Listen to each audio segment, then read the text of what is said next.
Hey, this is Evan Mark Katz, dating and relationship coach for smart, strong, successful women, your personal trainer for love.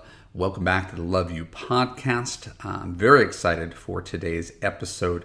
We're not literally talking about Ozempic. We are talking about shortcuts and why everybody wants a shortcut to love when there in fact is no shortcut to love any more than there's a shortcut in any other aspect of your life. I will liberally use metaphors and examples that will illustrate my point in a more powerful way than I could if I were a smarter person. But I want you to stick around to hear why this is so important. Part of the biggest problem people have when it comes to love is that they're hoping for the shortcut and are perpetually surprised that the shortcut doesn't lead them to better outcomes. And that is not unique to women. That is a man thing as well. If you are a regular Love You podcast listener, thank you for listening. I'm very, very grateful. I could not do this if it were not for you, to be able to do this every single week, sometimes multiple times a week. So thank you. Thank you for your kind reviews. Thank you for subscribing on various channels. I appreciate it. Quick reminder, next installment of the Extraordinary Love series is coming up. Lecture, live Q&A topic, The Power of Feminine Energy, How to Inspire a Man to Pursue You. That is coming up in a couple of weeks. Go to extraordinaryloveseries.com and register. Join now probably over 400 people for that blessed event. Now, we'll start off with the big, most obvious metaphor. Do you want to be a millionaire? I think most people would like to be a millionaire. And so if you're going to try to become a millionaire and that dawns upon you at a young age that is one of your goals in life, well, there are multiple paths to achieving that goal, which is pretty exciting. There's not just one way to do it. You could save money from the time you're a little kid and start putting $5 away every single month from the time that you're 5 years old, and compound interest and a little wise saving over the years. You could well be a millionaire just by saving regularly at an extraordinary young age. You could find a passion when you're really young and do a deep dive and become really great at something when you're young and be very, very specialized because you know what you want to do. You could start in the mailroom. I started in the mailroom of a talent agency, pushing a mail cart, wearing a suit when I was 23 years old or something like that. You could work your way up the corporate ladder that way in an industry, starting at the bottom and eating humble pie, and the next thing you know, you could be one of the top brass at the company. You can choose some competitive high upside field, venture capital, law, medicine, finance, etc. There's high burnout and failure rate, but there's definitely a path to wealth if you take that route. You could take a risk. You could start your own thing. You could be an entrepreneur, right? When I failed at screenwriting, my high risk, high reward career, I hung out a shingle as a dating coach 22 years ago and got lucky and cultivated and turned it into something. So what's not on the list of how to become a millionaire? Playing the lottery. That's not on the list of how to become a millionaire. Why not? It's faster than any of the things I was talking about, things that you built over decades. The problem is there's a really, really low chance of winning the lottery. And I can't think of a better parallel for a conversation about love. Most women I know, and again, I'm only talking about women because I'm a dating coach for women. I could have the same conversation about men. Most women want to win the love lottery, and I do not blame you. Buying a $1 ticket to get a massive payoff and being set for life is far easier than doing 2,000 billable hours at a law firm over the course of 25 years. But we also have to acknowledge there are a lot more, and we're talking probably hundreds of thousands of successful lawyers, right, as opposed to lottery winners. And so I'm laying out both of these paths parallel so you could see up front that this actually overlays really neatly onto people's path to love. Everybody wants to find a partner and live happily ever after. Nobody wants to put any time, energy, or God forbid, money into this. Right? Fascinating, right? We'll spend $1 on a lottery ticket, right? Or we'll spend 6 figures on a law school education, business school education. That will theoretically make you more money and pay itself back. We're willing to invest in that. But when it comes to dating and relationships, all we want is the lottery ticket. Right? So you swipe, you download a free app, you swipe, you send a couple texts, you go on a bunch of shitty blind dates, and determine, and this is everybody, that the only reason you're still single is that you haven't met the right person. All right? It's just a numbers game. Just haven't met the right person. So I'm going to keep on doing the thing that I've been doing that hasn't been working. Which, maybe it's a different app. Maybe Hinge isn't the right app. Maybe I should go on Bumble. No, Bumble's not the right app. Maybe I should try Tinder. No, Tinder's not right. Maybe I should try Match. Match isn't right. Maybe I should try a matchmaker. And all we're doing is looking for someone to hand you the right person. Right? And that's rarely how it works. Let's flip it around. Right? Think of a guy. It's not about you now, because I know when I talk about it, it makes people feel defensive. So it's not about you now. Now it's about a guy, and it's a good guy. It's a guy who really wants to be a good husband, wants to be a good partner, has a ton to offer. Now let's say that guy goes on a first date and doesn't pick up the check. Right? Do you think if he goes on 100 more Tinder dates that he's going to have more success? No, he's going to be the same guy who inadvertently alienates women by not picking up the check, and 100 more dates is not going to solve this problem. If there's a guy who dresses like a 13-year-old boy, right, or an 80-year-old man, he's not going to inspire much attraction with women. Doesn't matter if he hires the world's greatest matchmaker to hand him a partner. His presentation is getting in the way of making a connection with someone, whether that's fair or not. That's on him to realize that he's the common denominator and that a matchmaker can't solve his problems if he's sabotaging himself. If there's a guy who talks about himself incessantly, and I know there are plenty of guys who talk about themselves incessantly, and he never asks you any questions on a date, do you think that the only reason he's single is that he just hasn't met the right woman? Or is it possible that every woman who comes in contact with him is going to leave the date feeling this soul-sucking energy of a guy who, whether it's due to arrogance or insecurity, shows no curiosity about someone else's inner life? So notice, if we're talking about guys, it's really obvious that these guys need coaching. That someone needs to help him with his wardrobe. Someone needs to help him understand how women actually operate and what's important to them. The importance of generosity, the importance of making someone feel important, for lack of a better word, right? But he's going to go about it thinking, if I just go to the right app, if I just go out with enough people, something's going to change. Now, these are egregious examples. They're designed to make a point. But in Rachel Greenwald's seminal book, Have Him at Hello, she interviewed 1,000 guys. Right? I try to speak for all men. Right? I don't have to interview 1,000 guys. I'm a guy. But she interviewed 1,000 guys, to her credit. And she discovered that in 85% of instances when a guy didn't call at the end of a first date, there was a reason. There was something she did. It wasn't just, oh, there's no chemistry. There was an actual reason that if you cornered the guy and asked him to tell you, he would tell you exactly what it is. That stands to reason that there's a lot of things that are going on a date that most people just don't know about.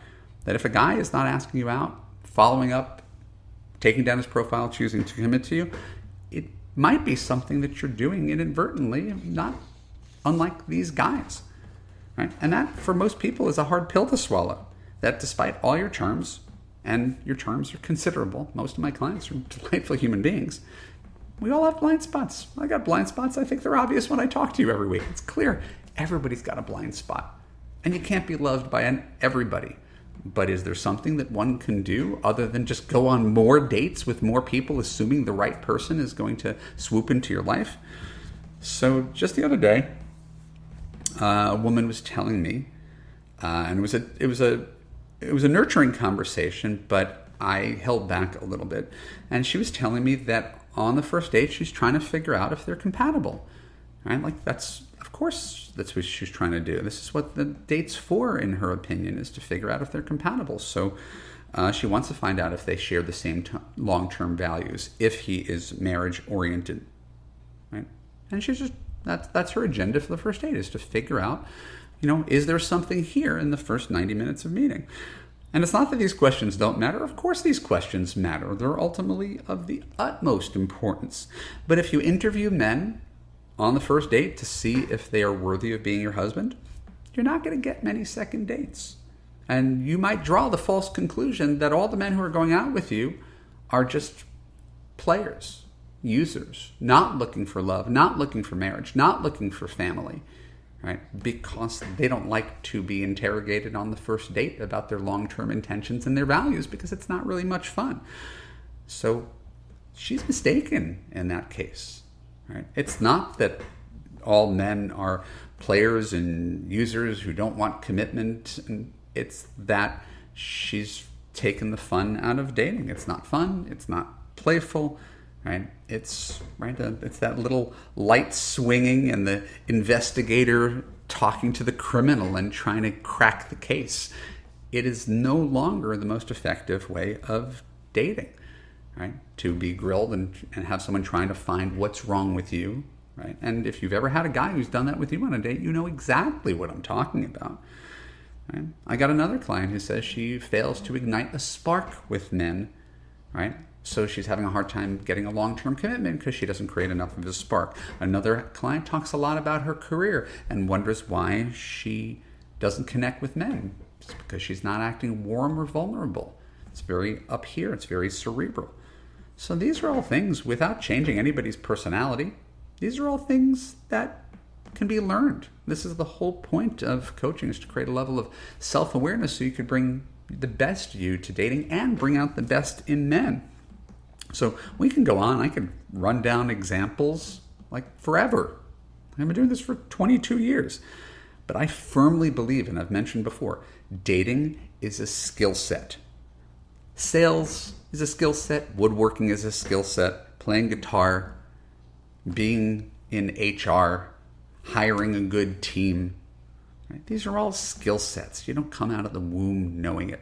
And that's the crazy part. When it comes to love, we all think we should have this highly developed skill set when you've been spending 2,000 hours a year practicing law or medicine or marketing. Like, this isn't where you've put your time and attention, but we all expect to be really, really good at this. So my guess is you're great, right? You're certainly great at your job. You've done your Malcolm Gladwell 10,000 hours, right? So you got that one really strong muscle, right? You're consciously competent at whatever your chosen profession is. And then this other thing, we sort of just hope works itself out. And we're looking for the quick fix. We're looking for the miracle. So if you're of the belief that there's nothing you can do better, I got news for you. We can all stand to do better, right? And sometimes I feel like Hamilton, because I've been told, when I've gotten feedback on my work, that part of the thing I can do better, like Hamilton, is to talk less, smile more. I love that because it's accurate. I'm a guy who talks a lot, and I should get better at listening. And sometimes I'm a little serious and intense, and sometimes I need to lighten up. Those things are actually true in life and in love. Right? That's feedback that I've gotten over the years that I've tried to internalize, and hopefully you don't see too many hints of that. Of course, in my podcast, I'm going to do a lot of talking. That's all the podcast is. But in coaching, I've tried to get better at being a better listener and being more warm and more nurturing and less tough love. And that's an acquired skill set that I've been working on for 2 decades. Of course, that makes sense. Right? And that's what happens when you're open to feedback and you're open to growth. And then you realize you can even be more effective at what you're doing. I'm more effective at my job because women, more than ever, feel with me, wait for it, safe, heard, and understood. Right? I try to embody the characteristics that I tell women to look for in men. That makes sense, doesn't it? So doesn't it stand to reason that there's possibly something you can do better that would allow men to connect with you better? If a dating coach still has issues around that, I would assume that you do too. Right? So what spurred this entire podcast was a coaching call I did with a client who was petrified of online dating because she was in a long abusive marriage, and online dating is a thing that It didn't exist when she got married, and now that it's ubiquitous, it's facing her and it's scaring the hell out of her. But after 3 months, maybe 4, of working with me, she got enough confidence and heard enough success stories from the people around her to dip her toe into the waters. We created her a brand new profile, right? And now she's been doing it for a few weeks. She is having a blast. She's got a guy that she already kind of wants to be her boyfriend, but she's taking it slow. She's seen other guys really show up and respond to what she's written and act thoughtful and interested and chivalrous. Right? So she knows good guys exist. She knows that they exist online. Right? And she believes that now it's not if she's going to find someone, and this is a woman who's in an abusive long-term marriage. It's not if she finds someone, it's when she finds someone. And it's because she learned over the course of a few months how to date more effectively. And she said to me, this is why I'm doing this podcast, she said to me on a coaching call after being on one of the Love You Live group calls on Tuesday, she said, I'm going to quote, "Women who do well in dating are women who think going on a date is better than being at home, curled on the couch, watching Netflix." And that sounds really simple, but I think it's really profound. Obviously, if you prefer to be at home watching Netflix, and I watch plenty of Netflix, there's no judge, but if you prefer to be at home, then it's going to show up. And if you enjoy the company of men, if you enjoy flirting, if you enjoy connecting with another human being, you're probably going to be better at dating. Okay? It's hard to be good at dating if you hate dating. Once again, you've met men who are not good at dating, and you've met men who hate dating, who complain about the dating app, who complain about their exes, who have the worst to say about women and their experience. That doesn't engender a real authentic connection, I wouldn't think. So really reframing dating and realizing if you could have more fun with it, the way a good personal trainer helps you have more fun with your workout so you could see progress, so it's not so painful and torturous. And if you could have fun losing weight, you're more incentivized to keep doing it. If it's a slog and you hate it, really hard to keep doing it. Right? So we're really trying to incorporate best practices and healthy habits into your love life. Right? So there's a difference between going on that crash diet for a few weeks so you can get into bikini shape for the summer. Right? This is a temporary thing versus incorporating health and wellness into your lifestyle. Eating, sleeping, hydrating, motion, weightlifting. Right? How do we make healthy a part of who you are instead of this thing that you do temporarily to achieve a goal? So that's all I'm trying to do for you, is to make dating integrated into your life so that it is like eating and sleeping and showering and going to the gym. It's not onerous. It's a reflection of who you are and how you connect with people out in the world. And if you enjoy the process of flirting, connecting with other human beings, kissing, learning about yourself, developing confidence, learning boundaries, becoming the best version of you, and getting clear on what you come to expect from men. If you could focus on all those short-term goals that are developmental goals, the byproduct of that is that you're very, very likely to find a person who loves you unconditionally. Why? Because you've become a better version of you and bring out a better side of men. So you know, as well as I do, you can lose weight through Ozempic. I do not judge anybody who does it. It's a miracle. And I think it's wonderful if it works, and it saves people who've struggled with diet and weight loss a ton of difficulty and frustration. The issue is that there is no Ozempic in dating. Right? There's no shortcut to your person. And we all, myself included, have to become better people, more confident, more compassionate, more self-aware when it comes to love, and just as importantly, learn to choose better people to love you and raise your standards for what you come to expect from relationships. This is within your power. Don't look for the shortcut.